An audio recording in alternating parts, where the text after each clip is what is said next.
అమరావతి వ్యవహారం మరోసారి ఆసక్తికర మలుపులు తీసుకుంటోంది. అమరావతికి చట్టబద్ధత కల్పించే విషయంలో కేంద్రం అడుగులు వేస్తుంది. ఇప్పటికే న్యాయశాఖ అప్రూవల్ ఇచ్చేసింది. దాంతో కేంద్ర ప్రభుత్వ కేబినెట్ ఆమోదం తీసుకుని ఆ తర్వాత పార్లమెంట్లో అమరావతికి చట్టబద్ధత కల్పించే అంశాన్ని తీసుకురాబోతున్నారు. అయితే ఆ సమయంలో ఆంధ్రప్రదేశ్ పునర్విభజన చట్టం 2013కి సవరణ చేయాల్సి ఉంటుంది. ఈ చట్ట సవరణలో భాగంగా చాప్టర్ 5లో ఉన్నటువంటి పార్ట్ 2లో కొన్ని మార్పులు తీసుకొస్తారు. అప్పట్లో 10 ఏళ్ల పాటు ఉమ్మడి రాజధానిగా హైదరాబాద్ ఉంటుందని, ఆ తర్వాత 10 ఏళ్ల నాటికి ఆంధ్రప్రదేశ్ రాజధాని ఏర్పాటు అవుతుందని 2 అంశాలుగా పేర్కొన్నారు.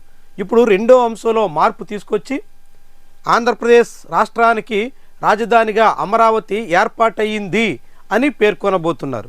ఇలాంటి మార్పు తీసుకొచ్చే సమయంలో పార్లమెంట్లో కీలకమైన చర్చ జరిగే అవకాశం ఉంటుంది. 2013లో ఆంధ్రప్రదేశ్ పునర్విభజన చట్టం తీసుకొచ్చినప్పుడు చాలా పెద్ద రచ్చ సాగింది. ఆంధ్రప్రదేశ్ ప్రాంతానికి చెందినటువంటి వాళ్ళంతా తీవ్ర అభ్యంతరం వ్యక్తం చేశారు. రాష్ట్ర విభజనను అనేక రకాలుగా అడ్డుకునే ప్రయత్నం చేశారు. ఆ సమయంలో లగడపాటి రాజగోపాల్, ఉండవల్లి అరుణ్ కుమార్, జీవి హర్షకుమార్ ఇలాంటి వాళ్ళు సాగించినటువంటి వ్యవహారం ఇంకా చాలామంది గుర్తుండే ఉంటుంది.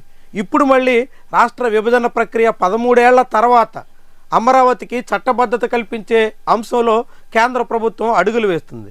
నిజానికి 2024తోనే ఉమ్మడి రాష్ట్ర రాజధానిగా హైదరాబాద్ కాలపరిమితి ముగిసిన తర్వాత అప్పుడే రాజధానిగా అమరావతిని నిర్ణయించాల్సి ఉంది. కానీ అమరావతి విషయంలో కేంద్ర ప్రభుత్వం కూడా కాలయాపన చేస్తూ వచ్చింది. ఆంధ్రప్రదేశ్ రాష్ట్ర ప్రభుత్వం కూడా పట్టకపోవడం వల్ల అది మరింత జాప్యం జరిగింది. అయితే ఇప్పుడు అమరావతికి చట్టబద్ధత కల్పిస్తూ ఆంధ్రప్రదేశ్ రాష్ట్ర రాజధానిగా పార్లమెంట్లో విభజన చట్టానికి సవరణలు చేసి ఆ తర్వాత రాష్ట్రపతికి పంపిస్తారు.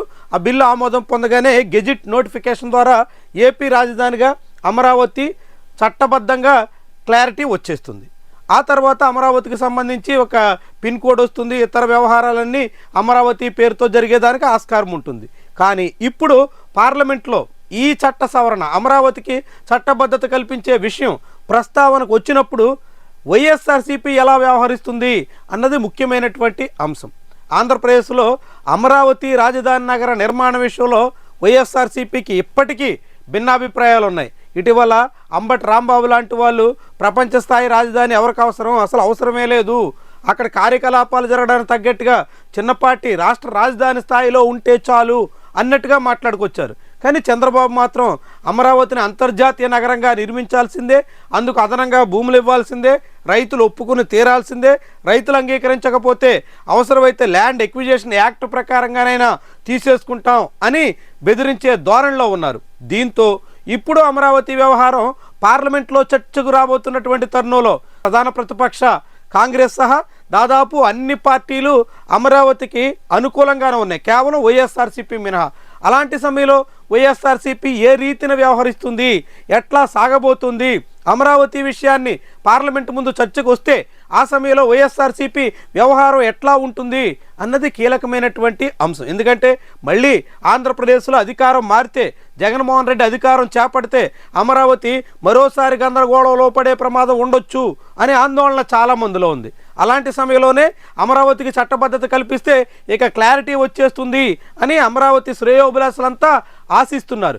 ఇలాంటి తరుణంలో అమరావతి రాజధానిగా కాంగ్రెస్, సిపిఎం ఇతర అన్ని పార్టీలు అనుకూలంగా ఉన్న తరుణంలో ఆంధ్రప్రదేశ్ నుంచి ప్రాతినిధ్యం వహిస్తున్న 3 పార్టీల్లో తెలుగుదేశం, జనసేన కూడా అమరావతికి పూర్తి స్థాయిలో అండగా నిలబడుతున్నటువంటి తరుణంలో ఇక మిగిలినటువంటి వైఎస్ఆర్సీపీ వైఖరే కీలకం కాబోతుంది. ఆ పార్టీ తీరు ఎలా ఉంటుందన్నది చర్చనీయాంశం కాబోతుంది.